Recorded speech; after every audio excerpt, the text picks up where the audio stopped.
Welcome in, day oneers, to the Day One Football Podcast. It's your host, Mike Navsiger. Colin was out. He is currently driving across the country. I'm here with Steve. We didn't have a guest lined up. We just decided to have a quick episode. But how are you doing, Steve? How's life going?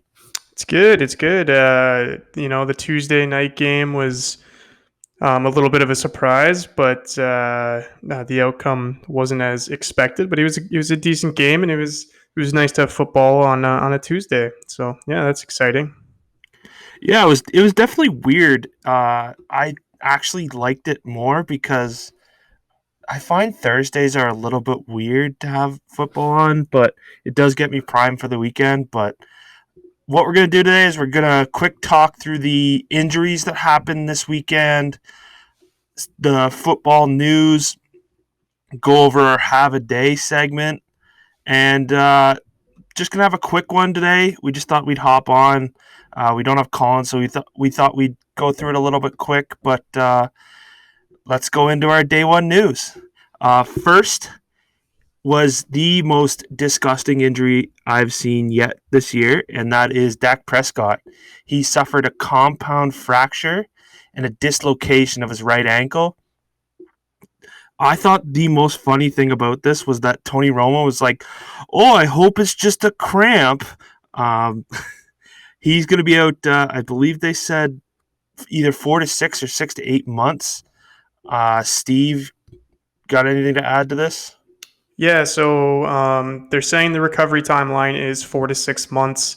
That puts him roughly around next off-season workouts. So he should now that is COVID dependent. So we'll see how that goes. But he should be hopefully praying for Dak. It was a gruesome injury and he didn't deserve it. But hoping he's back for next off-season workouts for sure. If we're going to just talk a little bit about Andy Dalton, he is actually a pretty fine replacement. There's a lot worse backups in the league. He probably could have signed somewhere where he could have tried to compete to be the number one. But he went to be a backup in Dallas, and now he gets to be the starter. So I think it's going to be. I think you're going to see decent games from everybody, but definitely not Dak level fantasy output from Andy Dalton. Mike. I mean, the Red Rifle. He helped me out last year in fantasy. He was decent, and I think he has his probably his best supporting cast he's ever had. So I don't think he's a bad option. I don't exactly think he's a good one, and I think the Cowboys go back to running the ball a lot more. But I really don't see that much of a drop off for an Amari Cooper or a CD Lamb. I really see the drop off, and I mean, this is going to be shocking if you watch the end of the game where Andy Dalton in, but I see a real drop off going to Michael Gallup. What do you think, Steve? I honestly, I don't. I have no clue. I think one of the three is gonna have a drop off. I think it's too early to say which one. Because for all we know, because Gallup is a phenomenal talent, CD's phenomenal, and so is Amari Cooper. But I think you're right with they're going to run the ball a little bit more, and I can't see Dalton supporting three top end wide receivers like Dak was sort of doing. Now it looked like he was targeting Gallup and CD and Amari all about the same in the limited snaps that he had, but it's too early to say for me. If I were to pick, I would probably say CD is going to drop a little bit, but like I said, it's tough to say. Yeah, for sure. I mean, one good news about Cowboys fans, they get the absolutely electric pump up speeches from Dalton. But we'll move on to another injury that happened, and this one is kind of a minor injury. Mike Zimmer came out and said that Dalvin Cook had an abductor strain. He said he looked fine, and I mean Zimmer is always like poking fun with the media, saying, "Oh yeah, these guys are fine," but they actually missed maybe a game or two. I believe they have a bye coming up, which is probably best case scenario. Maybe they rest him this game and hold him for the bye, and then he comes back 100%. But what are you thinking here, Steve, with Dalvin Cook? I'm one of the Dalvin Cook owners that always grabs Madison wherever I have Cook, mostly because of his injury history. And so if you're like me and you have Madison, then you're sitting okay. The only issue is if they do end up playing Dalvin Cook a little bit just to see how it feels in the next game, and then obviously you don't know who to start because Dalvin might not play the full game, and then Madison, might be limited snaps as well. That's the only issue I see with it. I think the smart move would be to uh, rest Dalvin for week 6. They have week 7 bye, and then hopefully he's back for the Packers game in week 8. So if I were to guess, that's what they're going to do. But who knows? Mike Zimmer is a goof, so we'll see. We'll see what happens, Mike. Yeah, you really never know with them. But on the Monday night game, everyone saw Keenan Allen leave early with back spasms. They do have a bye coming up this week, and he came out and said that he will be fine. I've dealt with back spasms. They come up with no warning at all. But do you see any issues with this? I know he's getting a little bit older, but I don't really see this as a big issue. And I mean, Herbert looks absolutely awesome. So, Steve, what are you thinking here? Yeah, I don't see an issue with it, and I think that if they really wanted to, he might have been able to play through it, but it would have been a tough call. And obviously, you don't want to risk any injuries due to the spasms. So I think he'll be fine. You're right with the bye week coming up; that's definitely going to help. And then they have Jacksonville the week after, and they definitely like to have him back for that game because they need to win some games, or Anthony Lynn might be out the door shortly. So, um, yeah, that's my take on Keenan Allen. Yeah, I agree. They could have probably played him, but I mean, they were up and they didn't really need to. But onto another wide receiver. Sammy Watkins is reportedly supposed to miss a couple of weeks. Do you see any other wide receivers on the Chiefs maybe jumping up, maybe even a Clyde Edwards-Helaire getting more work in the passing game? I don't see Clyde really getting too much more work. I think that their wide receiving core is deep enough with um, Mecole Hardman stepping up and Demarcus Robinson behind him. We even saw a little bit of Byron Pringle last year, so I think their receiving core is strong enough that you won't see too much of a difference. Considering Watkins really wasn't too involved if you're comparing him to Tyreek Hill or Travis Kelsey. I mean, he was getting. I think game 1 he had 7 receptions. Game 3 had 7 receptions, but other than that, he wasn't really too effective out there. So I can see a step up from Mecole, and I would probably be looking to pick up Mecole in some redraft leagues if he's available. So that would be my go-to, Mike. I agree. I even if Mecole's not there, maybe even take a chance on Byron Pringle. I mean, just for the name alone, but I think that he could maybe get a couple of receptions. Maybe he gets in more than Mecole, who really knows with Andy Reid. It's basically a toss up with the receivers each game. But you got any other injuries that you can think of, or should we head on to the football news? I'm good with the football news. Alrighty, so first up, this is the biggest news story in fantasy. It has some owners on edge, that's for sure. And that was that Le'Veon Bell got released.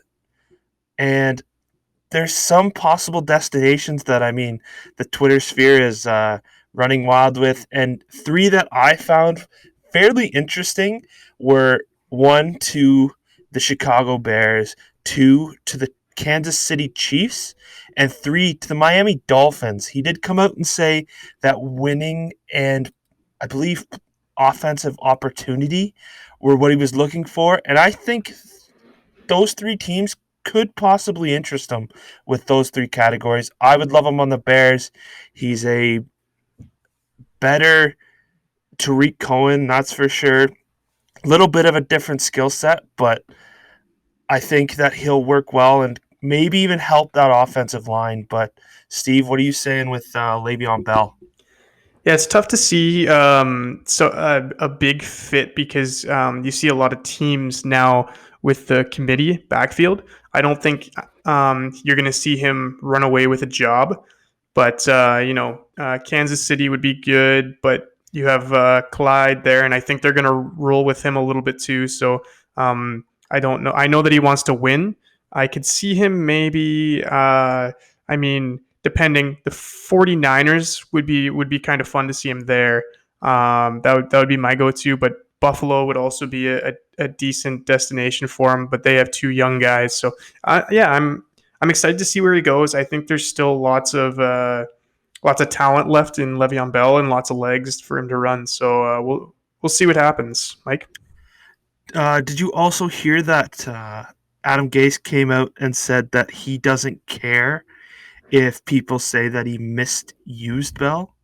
Like, that is possibly the most Adam Gase quote I've ever heard. But personally, I don't see him on the 49ers. I really don't see him in a. I guess I could see him in a zone scheme, but I see him more of a man to man blocking scheme, and the 49ers run a lot of zone. I could definitely be wrong on that. I could be switching them around, but I see him more of like a jump cut, a one cut back, but I don't know. It's definitely gonna absolutely mess with someone's fantasy season, that's for sure. But on to another running back, and this guy was definitely going way too fast, and it was Melvin Gordon. He was charged with a DUI. He's not in jail, but he was going 25 to 39 miles per hour over the speed limit, as reported. Steve, this is your guy. What are you seeing here? Is this Philip Lindsay season? Dude, it's always Philip Lindsay season in my life. Philip Lindsay is one of the bright spots in the Denver Broncos the last couple of years. So I hope that you know what, I'm not about breaking the law, and I think he should be punished. You know, whether that's suspended for a couple games or just fined heavily. I'm okay with whatever. But Philip Lindsay's coming back off an injury. Give him a shot. Let's see what he has in the tank. He's rested. Hopefully he's healthy. So I would love to see just next game against the Patriots a big Philip Lindsay game. That's what I'm hoping for, Mike. Do you see your boy Royce Freeman getting in? It depends. Like if the Broncos want to win, if they're dead set on winning, you find Melvin Gordon and you let him play. That's the smartest move. Melvin Gordon is a better running back than Royce Freeman.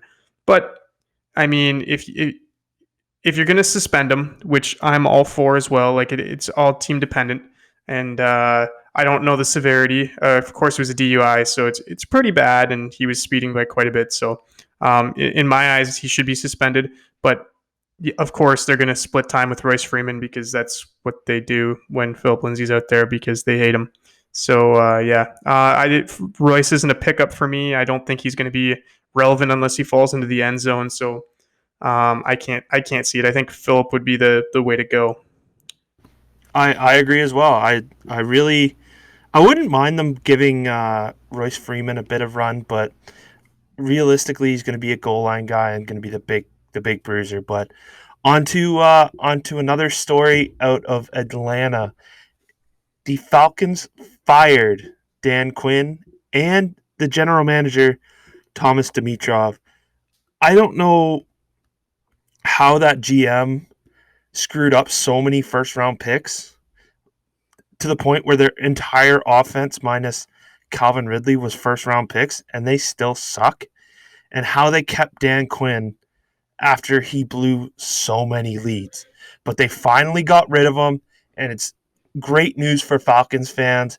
I really don't see the offense changing all that much because I believe Dan Quinn wasn't calling the plays. But do you see any possible Falcons players getting moved now that they have a new GM? Because I believe he did come out and say that they're not exactly looking to move people, but if they get good deals, they will move anyone. Do you see it possibly maybe Julio Jones changing teams? Personally, if I were GMs around the league and I see this happen, I target Julio Jones 100%.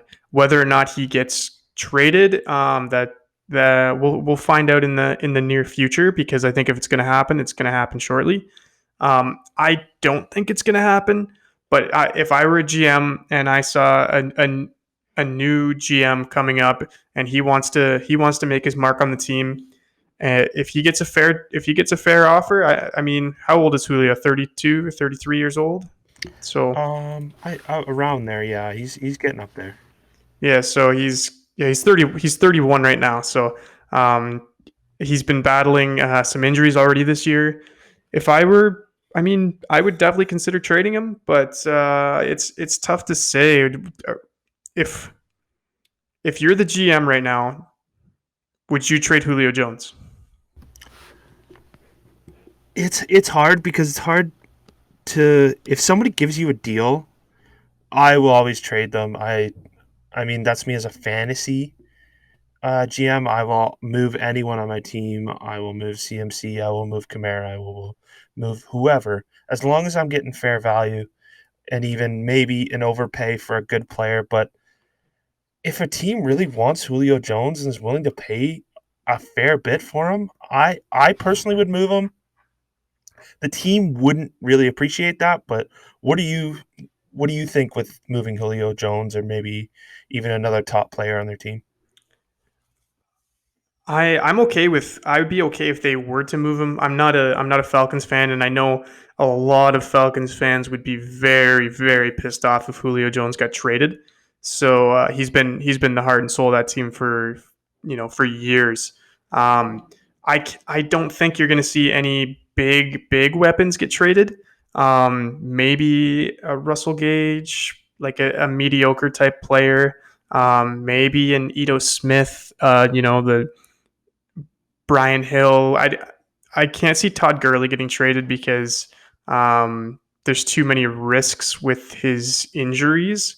But I can't see Calvin Ridley. He's too dominant right now. Julio Jones is a Falcon for life in my opinion. Matt Ryan, I can't see him leaving. Um, so I can't see any major pieces leaving, but I could definitely see some secondary pieces on their way out. I agree. I definitely agree. And on to the last story.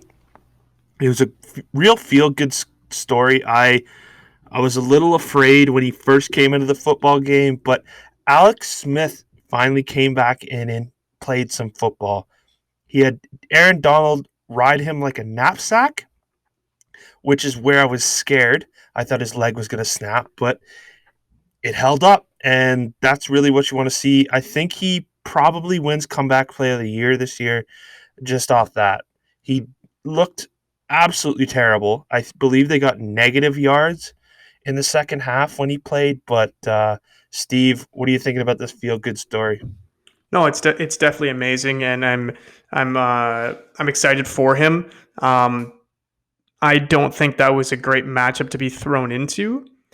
So, and I know that they're saying he's not going to start next game, but I mean, you comparing the Rams, Aaron Donald to the Giants. Probably, if he gets into the Giants game, he might look a little better. So, yeah, that's the only issue. I am happy for him, and it is a great story. But I he's not a starter in the league anymore, and I can see why after that outing by him. Yeah, definitely. Are do you got any other news or any other injuries that you want to talk about before we get into have a day? Um, Not really. No, I don't think I don't have any updates. We'll talk a little bit more tomorrow on some more people. So we'll go from there. Definitely, definitely. All right, so into our have a day segment where we talk about the top 10 fantasy performances at the QB, running back, and wide receiver positions, the top 5 tight end performances, and basically who we pick someone and talk about them for a bit. But first on the quarterback position, number 1 was Patrick Mahomes. Number 2, Ryan Tannehill of the COVID Titans. Number 3, Ryan Fitzpatrick. Number 4, Justin Herbert. Number 5, Kyler Murray. Number 6, Deshaun Watson. Number 7, Russell Wilson. Number 8, Jared Goff. Number 9, Derek Carr. And 10, the old man with no arm, Drew Brees. Steve, who are you talking about? There's a couple that I actually, Derek Carr had a big game against the Chiefs. Tannehill put up a big game, a really good game against the Bills. But I wanted to just bring up Deshaun Watson. He played Jacksonville. Of course, it was Jacksonville, and you're going to put up good numbers against that defense. But I think I think he's a surprise for this year because you lose your top receiver, um, your head coach slash GM slash probably backup QB gets fired.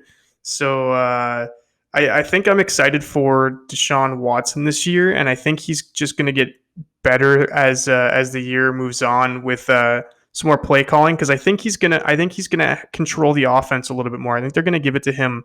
Um, Call a little bit more plays and see what happens. So I'm excited for Deshaun Watson for rest of season.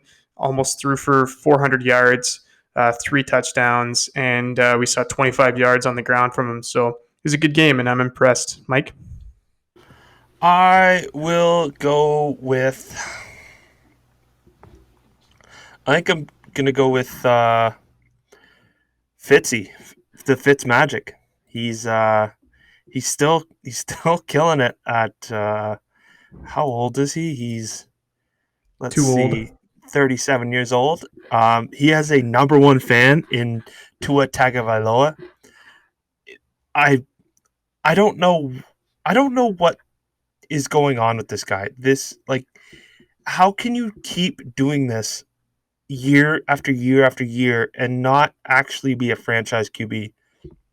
I get that he does throw a fair amount of interceptions, and I was calling for his job, I believe, a couple weeks ago. But, I mean, when you can put up 79% passing for 350 yards, 3 touchdowns, and add a little bit on the ground at 37 years old, that is absolutely ridiculous. Um, Drew Brees actually looked like his arm wasn't dead. A lot of people were calling for Jameis at the end of the first half. They really didn't like what they saw to Drew Brees, but I honestly didn't think he played that bad. Definitely was not great, but it wasn't terrible. But do you want to talk about any of the quarterbacks, or you want to head on to the running backs? I just wanted to highlight Derek Carr, like I said before, 350 yards through the air and 3 touchdowns against the Chiefs, and they actually won the game. So kudos to Derek Carr and the Raiders on that win. But I mean, for the most part, everybody else, Patrick Mahomes at 1. It's going to happen a couple more times this year. Tannehill had a really good game, so that impressed me. Herbert looks like the real deal right now, but might be a little too early. Remember, Daniel Jones early last year looked like the real deal for a little bit too. So then he started fumbling every other play. So I want to see a little bit more out of Herbert before we go on talking about how he's the next Patrick Mahomes. But everybody else, Murray, Wilson, Goff, like these guys are all projected top 10. So I'm okay with moving on. Perfect. All right, so on to the running back position. We have number 1, Mike Davis. Number 2, Todd Gurley. Steve will love that one. Number 3, Zeke. Number 4, Miles Sanders. Number 5, Josh Jacobs. Number 6, Darrell Henderson. He didn't retire at halftime this week. Number 7, Derrick Henry. Number 8, the Arizona backup, Chase Edmonds. Number 9, Myles Gaskin. And number 10, your running back 2 overall, Dalvin Cook. Steve, who are we talking about? There's so many. I really love Miles Sanders. 11 attempts, 80 yards, running at 7.3, a carry with 2 touchdowns. I really wanted to talk on him. I haven't pulled up right now, but man, I don't know. Like, you see Chase Edmonds' stats with 3 rushing attempts, and somehow he made it into the top 10. So yeah, I'll just stick with Miles Sanders because I actually believe in this guy. You might look at the rushing attempts and say only 11. Why is he out here? What is he? Well, his snap percentage is 85%. So he's on the field a lot, and I think you're going to see that more this year. I think you're going to see him more in the passing game than the last 2 games. He only had 4 targets in the previous 2 games, but in week 2 and 3, you saw him around 7 or 8. So I think that's where I think you're going to see him float around 5 or 6 more than uh, than not. So I'm excited for him. He torched the Steelers defense, and they have a really good defense. He's playing against Baltimore this week, so it's going to be another tough matchup. But I'm still starting him no matter what. And then you see him playing against the Giants and the Cowboys. I think you'll see some big games out of him this year, and I'm really excited for Miles Sanders moving forward. Mike. Yeah, I will actually speak a bit on both Chase Edmonds and Miles Gaskin. Maybe guys that people don't really know about. Chase Edmonds, I saw him at the start of this year possibly taking over Arizona's job because Kenyon Drake just really hasn't looked good. You see him, he made the top 10 with 8 touches. That is absolutely ridiculous. I I really see it increasing. I don't see him exactly taking over the job, but he's definitely one of my buys in a dynasty league. In a season long league, probably if he's on the waiver wire, maybe pick him up because who knows. And if you can get him for maybe what are you saying, like a second round pick, maybe 2/3 if you can get him. In a dynasty, I Yeah. you could probably get him. I mean, you probably get him for a third. Not after this game because he had so many fantasy points, but wait for a couple down games in a row. Probably get him for a third. I wouldn't be surprised if he's on some dynasty waiver wires. To be honest with you.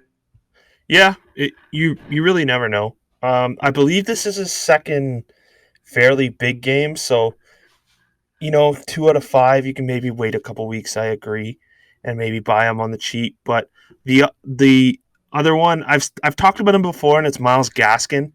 He had 16 carries for 57 yards, a touchdown, and then 5 receptions for 34 yards. I mean, this is what you wanted to see out of Miles Gaskin.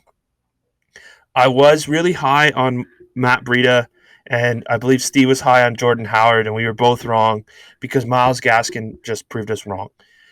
He's he has great vision looking at tape. He has decent speed. It's not breakaway speed. It's not like he's going to go for a big long run, but he's going to carry the ball fairly decent for this Miami offense, and I really see him as a buy low. I previously sold him high, and maybe even sell him high on this game. But if you can get him really cheap, if someone doesn't really think much of him, then maybe pick him up. But with Le'Veon Bell possibly going there, it could be a sell. But what are you thinking, Steve? Yeah, I would sell high right now. I don't think he's the future of the organization. I see them. They already have their franchise QB waiting.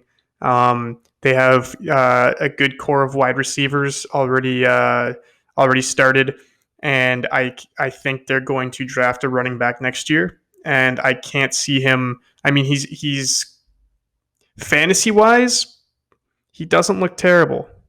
But if you look at it, watching him on the field, he doesn't like Mike said. His vision looks good, but he's always moving so slowly, and that's every time that I watch him. I'm like, oh my god, can somebody just tackle this guy? So I can't see him. I can't see him being the future there. In my opinion, he's a good receiving back, so they might keep him for that. But as for 16 rushing attempts regularly after this season, I can't see it. Mike. I agree. Are you good to go on to the running backs? Or sorry, wide receivers? I just wanted to touch on Todd Gurley a little bit, Well, and of course you did. I'm telling you to sell high, sell as high as possible, um, and that's because he has 5 touchdowns on the ground. Oh yes, so it's just 5 touchdowns so far this year, Mike. They've played 5 games, so is he going to score 16 touchdowns? I I no. Probably not. He's actually putting up a decent year. The only issue is I think you can sell him really high right now because of the last 3 games. He put up 14, 18, and then 23. So you could probably get somebody with that. His snap percentage is under 60%. So he's floating around the 55% snap percentage so far this year, and that's what scares me. And I think you could sell Gurley and a piece and try to get a top 10 guy. So that's what I would do. Maybe try to target like a Miles Sanders or maybe an injured Delvin Cook right now. Sell Gurley and a piece and try to get Delvin Cook. That's my opinion right there. So we can move on to wide receivers. Okay, perfect. So our top 10 wide receivers this week were number 1, the Canadian Chase Claypool. Number 2, a guy you've never heard of, Travis Fulgham. Number 3, Brandon Cooks. Number 4, Mike Williams. Number 5, the wide receiver 1 overall, Adam Thielen, in half PPR, of course. Number 6, DK Metcalf. Number 7, DeAndre Hopkins. Number 8, Jamison Crowder. Number 9, Henry Ruggs. And number 10, my boy, Preston Williams. Steve, who are you talking about? I actually really like Mike Williams so far this year, and of course he's been injured for a couple games and he's had a couple down games. But I think the more you see him play with Herbert, I think he's going to be amazing because he is that deep threat, giant target down the field, and we've seen how much Herbert loves to just toss the ball down the field. So I think you're going to see a lot from Mike Williams in the next year, 2 years. I think he'd be a great dynasty grab. And in redraft leagues, I think you can probably find him or you can grab him for cheap. Maybe not after this game, 109 yards with 2 touchdowns. And he had that amazing grab over top of a guy. So he looked really good. He landed on his back pretty hard. So I'm surprised he got up because he's pretty injury prone, but he looked really good. And I think you're going to see him excel with Herbert as the QB. Mike? I'm gonna talk about 2 guys, and they're on opposite ends of on the top 10. The number 1 being Chase Claypool. If you had him before this week, sell him right away because the reason why he went off is because Deontay Johnson was banged up. Juju was banged up. You're not gonna get another game unless they miss time, which I don't really see happening personally. And then, he had an absolutely insane game 11 receptions for 110 yards and 3 touchdowns. And then he added a touchdown on the ground. I mean, oh, sorry, 7 receptions. My bad. He had 11 targets. Um, you're not going to see any game like this. You're not. It's never going to. I don't think it's going to happen again. And then Preston Williams, he finally had the game that I wanted to see, and it was 4 receptions for 106 yards and 1 touchdown. I mean, you're gonna say 4 receptions. That's really not exactly what you want to see here, but he finally looked like he was back. Finally, he did something, and I personally dropped him in a redraft league because I was looking to pick up someone else. Maybe I think it was James Washington, which did not work out well, but that's fine. You live and you learn. But I I don't know. I think that these two guys are primed to be solid for a dynasty team, and Adam Thielen is balling out and is consistent. Steve, you got anyone else you want to talk about? Yeah, so I just wanted to touch on Claypool for a little bit, and if you can grab him in a redraft off of your waiver wire and sell him, good for you because that is going to be the game plan there. Dynasty, I like him a lot because Juju, I don't believe is signed after this year. So I like him a lot there. James Washington hasn't panned out, and I think Claypool and Deontay Johnson are just going to be phenomenal duo on that team if they don't resign Juju. So I really like Claypool in a dynasty. I think that he is a great stash for right now, and you're going to see his value go down a little bit because, um, you know, it's a 4 touchdown game. Those don't just happen every week. Probably won't see one for another 2 years. But uh, he looks phenomenal out on the field when he gets the ball, and I would definitely be selling him high if you can. But in a dynasty, a stash would be nice too. So yeah, that's all. I'm wanted to touch on Henry Ruggs. I didn't realize he was only 2 receptions for 118 yards. Jeez. Okay. Yeah, a little ridiculous, but I think one was like an absolute bomb down the field. So, you Weren't they know, must have both been bombs because it's like a I think 70 yard and a 40 yard. I think that was exactly how it worked out.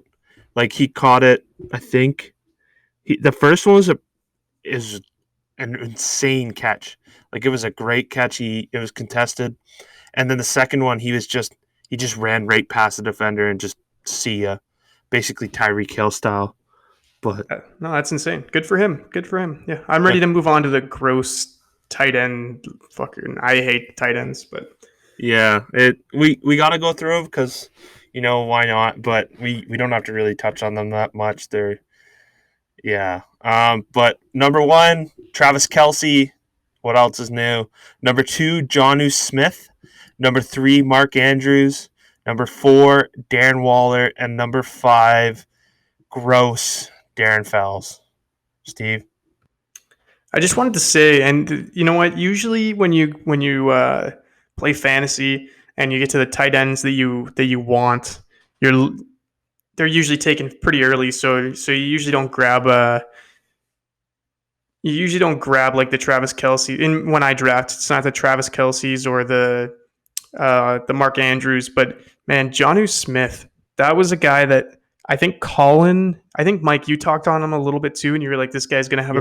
have a good year, and I was like we saw the potential last year, and I was like, he had the opportunity and he was good, but he wasn't great.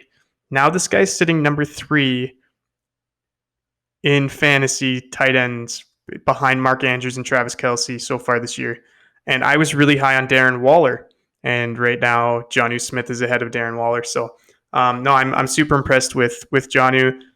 We see that 4 out of the 5 here are actually 4 out of the 5 for the full season so far. So that's kind of weird for tight ends. Usually, you see a couple no names pop in like a Darren Fells or Jimmy Graham every once in a while. So it's good to see the top guys at the top. Mike. I agree. I was surprised. Usually when I see Darren Fells in the top five, it's like 2 receptions for 2 yards and 2 touchdowns. So it was nice to see that he actually got over 10 plus yards. But I mean, the tight ends, this is who you expect to be there. You expect to see Kittle, but for some reason they just didn't target him really. As like I mean, it wasn't a 15 target game. They targeted him 8 times for 4 yards, for 44 yards. I mean, he's going to pick it up. If you can find a tilting owner to trade you Kittle, then good on you. But I don't see him moving from anyone's team anytime soon. You got anything else to add? Because I think that's basically it. Just to touch on Kittle, right now in PPR leagues, Kittle is tight end 7. He missed 2 games out of the 5 games so far this year, and he is sitting at tight end 7. So just something to think about. Just something to think about there. Yeah, definitely. Um, so you want to talk on more tight ends, or are you good? Noah Fant, of course, I want to talk on Noah Fant. That guy is an absolute monster. He's limited in practice. We didn't bring this up because probably talk about some limited guys tomorrow on the pod when we see the Thursday practices, Friday practices.